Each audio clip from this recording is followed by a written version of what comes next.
that applause going for your next guy, Jim Moore. Jim Moore, boys. Jim has got something and take it to the club. Jim Moore.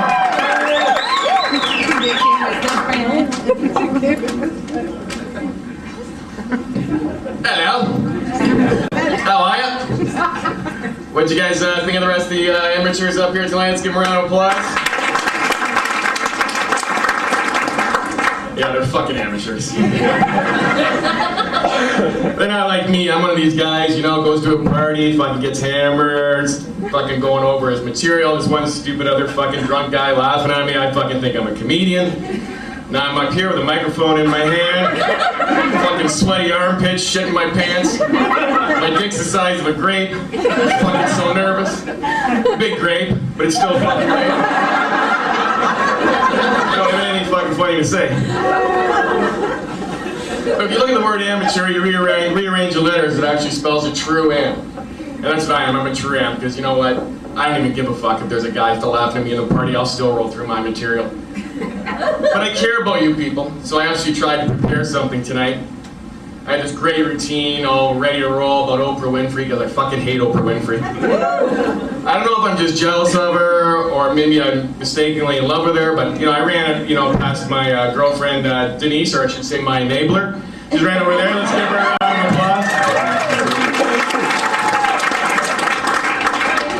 Yeah, Denise, she's not much of a wrestler, but you should see her box. It's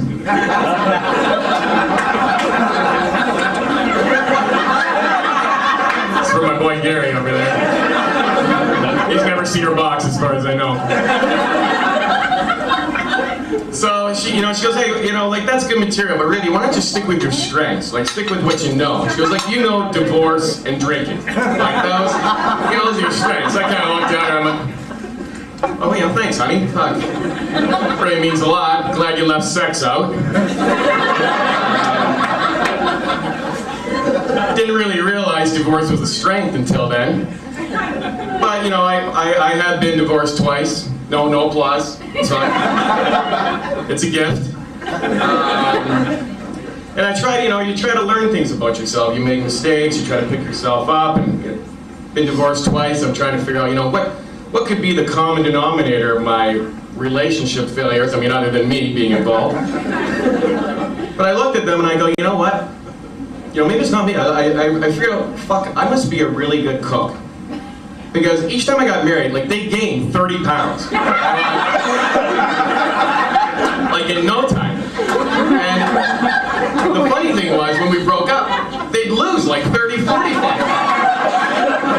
I think we're onto something here.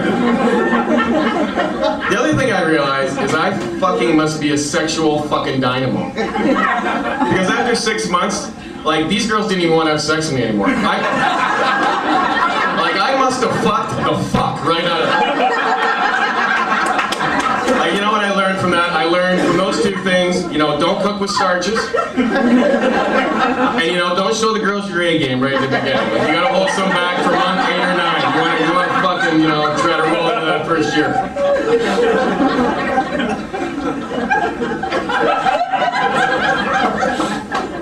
The other thing is, so I've been divorced twice. It's amazing how many fucking people will call me for marital advice. I mean, are you fucking idiots? That's like calling Oprah and saying, can you help me lose weight? Sorry, Denise, made an Oprah joke. Fuck.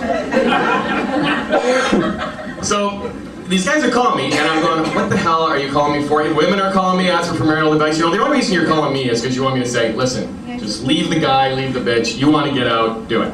But you know what? If they're stupid enough to call me, I'm gonna fuck them up. I'm gonna give them the worst piece of advice you could give any guy. And this is particularly to guys, because any guy here has been in a relationship when the sex is starting not to be as frequent as you want. You fucking made this move. You're going, I'm not gonna initiate sex anymore. Fuck her.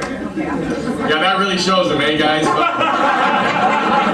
You're sitting there, week 3, fuck, she's fucking, I know she's fucking want this. The girls got us right where they fucking want us at this point. They've crushed our balls. We are fucking nothing at that point. And again, it's sex, Maybe, like Denise left out sex of my strengths, so maybe possibly I'm not as good as I thought. I mean, I've had a couple of bad runs in my life, and maybe, had a lot to do with it. Like, a couple of years ago, I had really bad back problems. I mean, I'm lucky to even be standing tonight, let alone doing stand-up. So I go to the doctor, tell him, how bad my back is, and, you guys probably guessed it, I need a penis reduction. So, let me just say, to make a long story short, to make a long story short about my penis reduction, you don't want your doctor to look like Hein back there. Because they have the small little Asian hands, your penis looks bigger in there, they always take an extra inch off the top. And I love you, but you're a shitty doctor. The other problem I've had, maybe, I don't know if it's an aesthetic thing, but I'm not, I'm not circumcised. I know you probably noticed.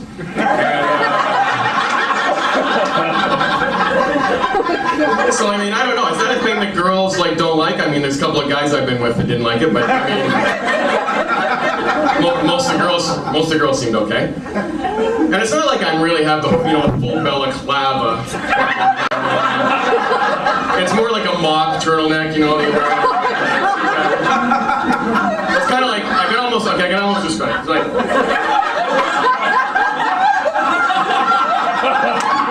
can you hear me? Hello? It's kind of like this, a little hair, if I haven't been trimmed up, kind of spread. And then, of course, you're getting romantic, a little rub comes down, the head starts bobbing, just, Hello? How are you? Looking at me. And when if my cock could talk, that's the way I want it. Hello, how are you? Hello, vagina. Speaking of vaginas, you know what you get if you rearrange the letters in Oprah's name? Rap hole. I don't know what the fuck that means, but it sounds like she's a bitch. Which I like. You know what you get if you rearrange the letters in Stedman's name? Big fucking pussy whip fucking rich guy. But sorry, I digress. What was I talking about? Oh yeah, sex. Short topic. But what usually, what's the common denominator in all this? What causes all this? And a lot of it, is drinking. And I used to drink a lot. I still do, but I used to too. And some people might even go as far to say that I have a drinking problem. Again, no applause necessary. It's a gift. And but I'm kind of getting sick and tired of the abuse that alcoholics are taking. Like, why are alcoholics all of a sudden not great people? And you look at these groups, they have Alcoholics Anonymous. What the fuck do they need sponsors for? They're sober. What do they need someone to help them out for? It's the alcoholics that fucking need help. We need a whole quad of fucking enablers. Someone we can call if we need money at last call. We need a ride home. We're about to fuck a really ugly chick, and the guy goes, just fuck her. Just fuck her, man. You're not gonna fucking remember anyway. Just fuck her.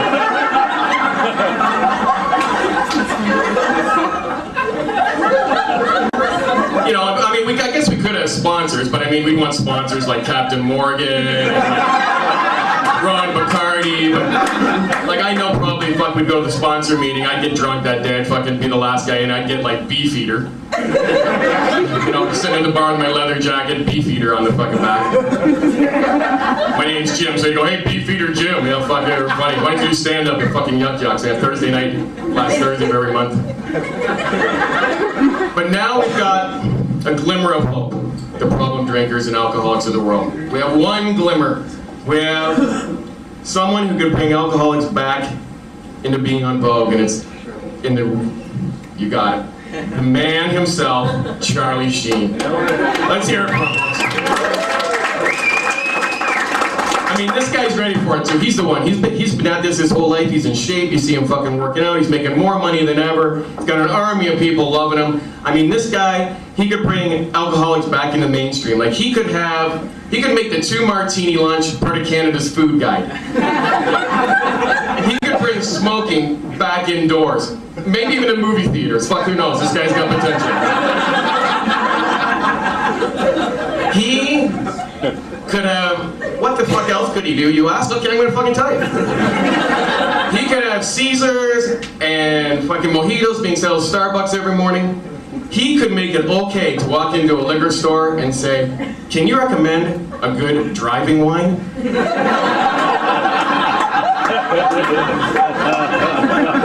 But people, we gotta fucking rally. I mean, this is our moment. If we want to do this, we've got to rally behind them. I mean, it's gotta be like a religion. We gotta hit the streets. We gotta be out there. We gotta fucking let the word out. Let the word out. And if it's gonna be a religion, well, we need a prayer. And I have a prayer. Hopefully I can remember it. Charlie, as you party in LA, all hallowed be your Adonis-like DNA. With a glass of Captain Morgan rum, your two goddesses will be done. And who gives a fuck what that Chuck Lorre would say? And please forgive those fools and trolls who trespass against us, because we'll follow you to Mars like the other bitchin' rock stars. Please lead us into temptation and deliver us from Oprah. For thine has the tiger blood, the power to party, forever and ever, winning. Amen, Kitchener. Thank you very much.